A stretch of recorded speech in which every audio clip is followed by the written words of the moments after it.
कारल्याची भाजी म्हटली की घरातील सगळेच अगदी लहानांपासून मोठे देखील नाक मुरडतात, कारण कारली चवीला कडू असतात. पण जर या पद्धतीने तुम्ही भरलेली कारली बनवली तर कारली थोडीसुद्धा कडू होत नाही आणि ही भरलेली कारली 2 दिवसापर्यंत चांगली टिकून राहतात.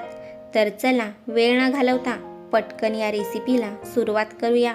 त्याआधी तुम्ही जर या चॅनलवरती पहिल्यांदाच आले असाल तर नक्की या चॅनलला सबस्क्राईब करा आणि बेल आयकन दाबायला विसरू नका, जेणेकरून माझ्या नवीन नवीन रेसिपींचे नोटिफिकेशन तुम्हाला मिळत राहतील. जेवढी खमंग ही कारली दिसत आहेत तेवढी चवीला छान लागतात आणि थोडीसुद्धा कडू लागत नाहीत. तर चला पटकन या रेसिपीला सुरुवात करूया. मी इथे 5 मध्यम आकाराची कारली घेतली आहेत. कारली आता कापून घेऊया. अशा प्रकारे कारलीमध्ये कट करून घ्यायचे आहेत. तुम्ही इथे बघू शकता, जेणेकरून कारल्यांच्या आतमध्ये मसाला चांगला भरला जाईल. आतमधल्या बिया काढून घेऊया. त्यासाठी मी इथे एक चमचा घेतला आहे. चमच्याच्या मदतीने अशा प्रकारे या बिया काढून घेऊया. जर कवळ्या बिया असतील तर काढल्या नाही तरी चालेल, पण वजलेल्या बिया असतील तर नक्की काढून टाका. अशा पद्धतीने सगळ्या बिया काढून घेतल्या आहेत. सगळी कारली मी याच पद्धतीने कापून घेतली आणि त्याच्यामधल्या बिया काढून घेतल्या आहेत. तुम्ही इथे बघू शकता.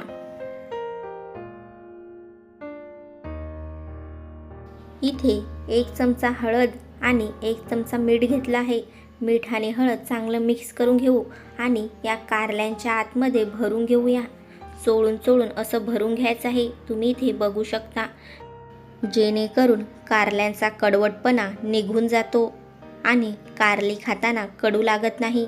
मी सगळ्या कारल्यांमध्ये हे मीठ आणि हळद भरून घेतले आहे. गॅसवरती एका कढईमध्ये 2 ग्लास पाणी ठेवलं आहे. आता ही सगळी कारली पाण्यामध्ये घालून घेऊ आणि कमीत कमी 4 ते 5 मिनटं ही कारली चांगली पाण्यामध्ये शिजवून घेऊ. आणि ही उरलेली हळद आणि मीठ हे देखील मी या पाण्यामध्ये घातलं आहे.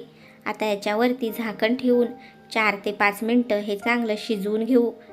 कारली इकडं शिजत आहेत तोपर्यंत एक मसाला तयार करून घेऊ. त्यासाठी मी इथे अर्धी वाटी सफेद तीळ घेतले, 2 हिरव्या मिरच्या, 1 आल्याचा तुकडा, 7 ते 8 लसणाच्या पाकळ्या आणि अर्धी वाटी शेंगदाणे घेतले आहेत. आता शेंगदाणे आणि तीळ भाजून घेऊ. शेंगदाणे चांगले खमंग खरपूस असे भाजून घ्यायचे, जेणेकरून मसाल्याला आणखीन जास्ती चव येते. तर शेंगदाणे आता भाजून झाले आहेत. शेंगदाणे काढून घेऊ. तीळसुद्धा चांगले तडतडेपर्यंत लालसर होईपर्यंत भाजून घेऊ. तर पहा, तीळसुद्धा मी चांगले असे भाजून घेतले आहेत. तीळ आता काढून घेऊ. आता शेंगदाणे आणि तीळ थंड झाले आहेत. आता हे मिक्सरला बारीक करून घेऊ. आधी शेंगदाणे आणि तीळच वाटून घ्यायचे.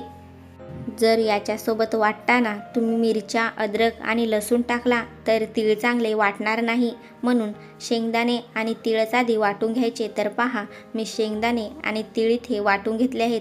आता याच्यामध्ये अद्रक, मिरची आणि लसणाच्या पाकळ्या घालून घेऊ. वरून थोडीशी कोथिंबीर घालू आणि हे सगळं पुन्हा एकदा वाटून घेऊ. तर बघा, मी मसाला चांगला असा वाटून घेतला आहे. आता याच्यामध्ये थोडंसं मीठ घालून घेऊ. आपण कारली शिजवतानाही मीठ घातलं होतं, त्या अंदाजानेच मीठ घालून घ्यायचं आहे. आणि अर्धा चमचा हळदी घातली आहे. हळदी देखील कारली शिजवताना घातलेली. 1 चमचा गरम मसाला आणि 1.5 चमचा मी इथे लाल तिखट मसाला घातला आहे. तुम्ही तुमच्या आवडीनुसार तिखट कमी जास्त करू शकता. आणि अर्धा चमचा आमचूर पावडर घातले आहे. आता हे सगळं चांगलं एकत्र मिक्स करून घेऊ. या मसाल्यामध्ये तेल घालायची गरज नाही, कारण तीळ आणि शेंगदाणे वाटल्यावरती भरपूर असं तेल सोडतात. तुम्ही इथे बघू शकता, शेंगदाण्याने आणि तिळाने किती तेल सोडलं आहे. कारल्याच्या आतमध्ये भरण्यासाठी मसाला बनून तयार झाला आहे. इकडे कारली देखील 5 मिनटं चांगली शिजवून घेतली आहेत आणि कारली देखील चांगली शिजली आहेत. कारली आता काढून घेऊया आणि 3 ते 4 पाण्यात कारली स्वच्छ धुवून घेऊ, जेणेकरून कारल्यांचा कडवटपणा निघून जाईल.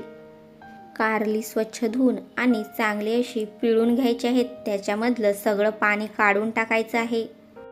आता कारल्यांच्या आतमध्ये हा मसाला भरून घेऊ. अगदी दाबून दाबून असा हा मसाला कारल्यांच्या आतमध्ये भरून घ्यायचा आहे. या पद्धतीने तुम्ही नक्की एकदा भरलेली कारली बनवून खाऊन बघा. थोडीसुद्धा कडू होत नाही आणि 2 दिवसापर्यंत चांगले टिकून राहतात. तर पहा, मी सगळा मसाला आता कारल्यांच्या आतमध्ये भरून घेतला आहे. आता गॅसवरती एक लोखंडी तवा ठेवून घेऊ. तव्यावरती 1 चमचा तेल घालून घेतलं. तेल चांगलं कडकडीत असं गरम होऊन द्यायचं. आता या तेलामध्ये हे भरलेले कारले घालून घेऊ आणि चारी बाजूनी अगदी खमंग होईपर्यंत कारले तळून घेऊया. 3 ते 4 मिनिटात कारले चांगले तळून तयार होतात. मध्ये मध्ये कारले परतवून घ्यायचे, जेणेकरून चारी बाजूनी कारले चांगले तळले जातील. या पद्धतीने तुम्ही भरली कारली एकदा नक्की बनवून खाऊन बघा. अगदी खमंग बनून तयार होतात आणि 2 ते 3 दिवसापर्यंत चांगले टिकून राहतात.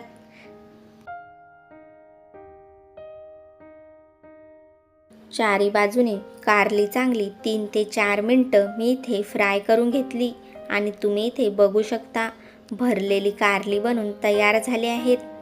ही कारली थोडीसुद्धा कडू लागत नाही आणि भाकरीसोबत तर अप्रतिमच लागतात. तर तुम्हाला माझी ही रेसिपी कशी वाटली मला नक्की कमेंट करून सांगा. आणि जर तुम्हाला माझी ही रेसिपी आवडली असेल तर नक्की माझ्या चॅनलला सबस्क्राईब करा आणि बेल आयकन दाबायला विसरू नका, जेणेकरून माझ्या नवीन नवीन रेसिपींचे नोटिफिकेशन तुम्हाला मिळत राहतील. आणि नक्की एकदा या पद्धतीने भरलेली कारली बनवून खाऊन बघा. नक्कीच तुम्हाला आवडेल आणि पुन्हा पुन्हा याच पद्धतीने बनवाल.